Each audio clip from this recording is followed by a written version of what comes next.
Good morning to you. Yesterday was a pretty big day. A bunch of people shared the video, uh, Maverick with the cable. That there's been a bunch of incidences reported where that battery cable has been snapping off at the fuse box. Now, somebody finally seen some kind of repair or showing what it is rather than people just talking about it. And I show things very vividly, I guess. I took a lug and I stuck that lug after cleaning up the end of that cable. Hydraulic pressed it all, got it all sucked up and together, and it showed my repair. I had some people say, "Oh, I would have backfilled it with solder." You know, you didn't backfill it with solder. You don't need to. If you have a real good tight crimp and you're using heat shrink and everything else, you're good. You don't need to backfill it with solder. You don't need to do any of that stuff. You can, but if you paid attention to the other videos, you could see the type of solder that I have was not wanting to mesh with the solder that was on the end of the cable. So what do? You heat up the end of the cable real good as much as you can. You make it semi-soft, and then heat shrink it all together.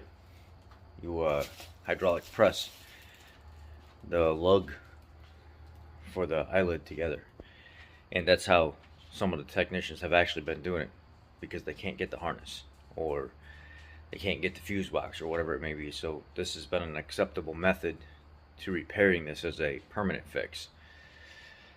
One guy said that 80 amp fuse that you put in with that circuit board, you just soldered that on there, and you're saying that that's good enough. That should have been bolted through. No, I didn't just solder that on there.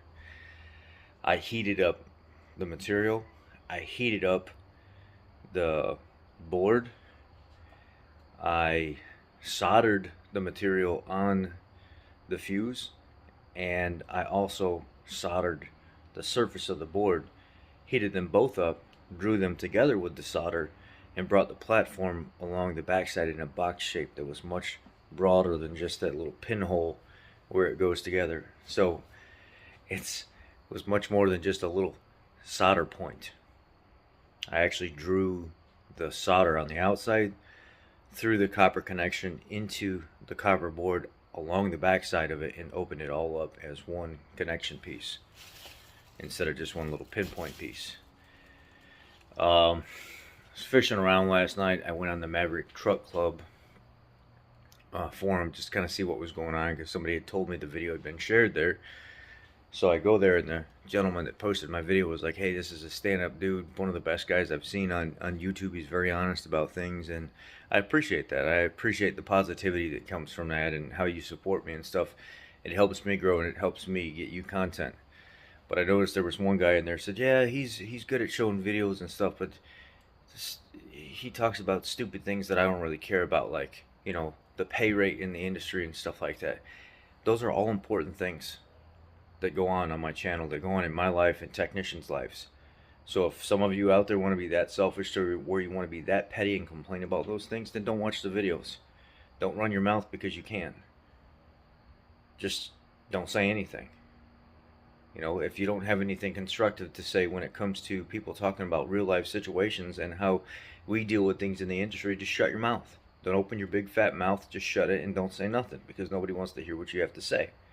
Now, there was another guy out there that said, "I don't know about that connection or whatever. It seems like a real good crimp, but I would have backfilled with solder." You can't backfill that with solder. The regular solder stuff that we typically have at the dealership, unless you figure out what type of solder that is, it won't mesh. It doesn't do the same thing that regular solder does. You got to figure out what that is. Once you get it hot, it's a little soft. You can mold it into the copper connection and stuff, and it's fine. But regular solder doesn't adhere to it. So there's a number of things to look at here. I love making videos for you guys. I love going out of my way to figure out these things and show the repairs and fixes and whatever it may be.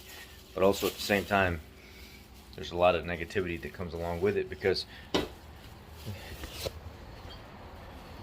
There's always somebody that thinks that they can do it better, but yet they don't have the means to do it, or they talk about it and then they don't go do it.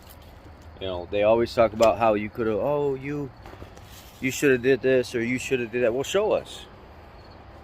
Show us. If you're not going to show us, shut your mouth. It's as simple as that. You know, there was a lot of that going on, but for the most part, pretty positive.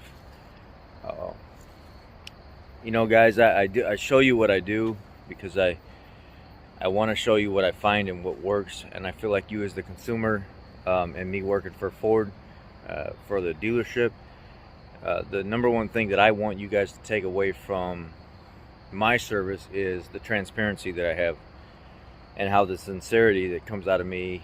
You can tell that I want to help you, and I want to give you that peace of mind that your vehicle is taken care of, and that I have your best interest in mind.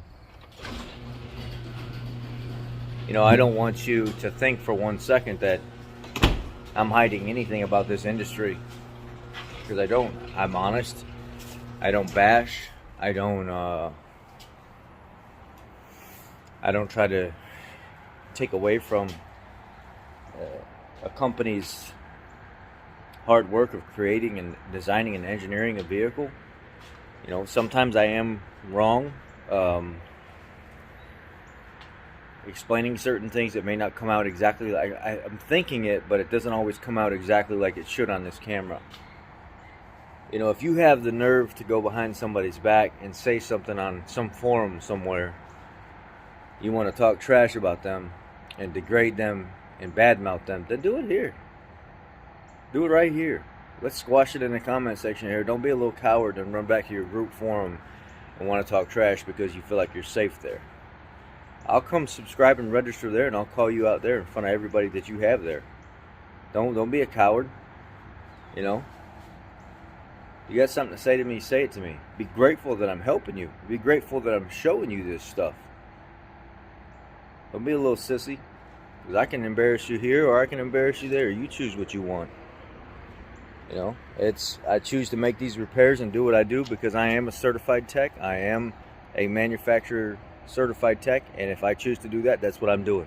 I got to live by that. There's a paper trail that goes along with it, and if something happens with what I put in my stories and how I show my repairs that Ford doesn't like, they'll let me know. They'll tell me what I'm doing's wrong. Not Danny Smith from, you know, Summersville, Kentucky, population 300.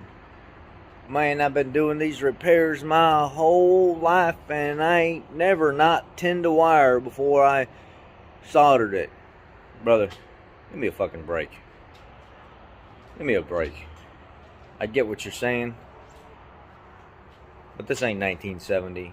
A lot of the stuff is better now than it was before, and there's different ways to do things now, and I ain't never had a single problem doing things the way I do things. Not a single. I'm glad the attention's to the video, and I'm glad that people are watching that video, and really I'm glad that I got the chance to do that so I could share with Ford Corporate itself the location where I'm seeing the failure, and just overall the repair, and a different venue other than a back ordered fuse box or cable that we can't get anyway. I mean, the way I see it, I could have downed that vehicle. I could have put it out there in the lot and downed the vehicle and said, no, you're waiting on what we need here. You're waiting on the harness, you're waiting on the lower fuse panel, you're waiting on all that. Nope, it's gonna sit right there and it ain't going nowhere. But I fixed the vehicle, got the job done, put it out there better than it was from the factory, and the customer's gonna be happy. That's all I got to say. I'll do what you want with the rest. Don't talk shit. You got something to say, say it to me. We'll handle it then and there. Other than that, y'all have a great day. Be blessed, and if you need anything, let me know.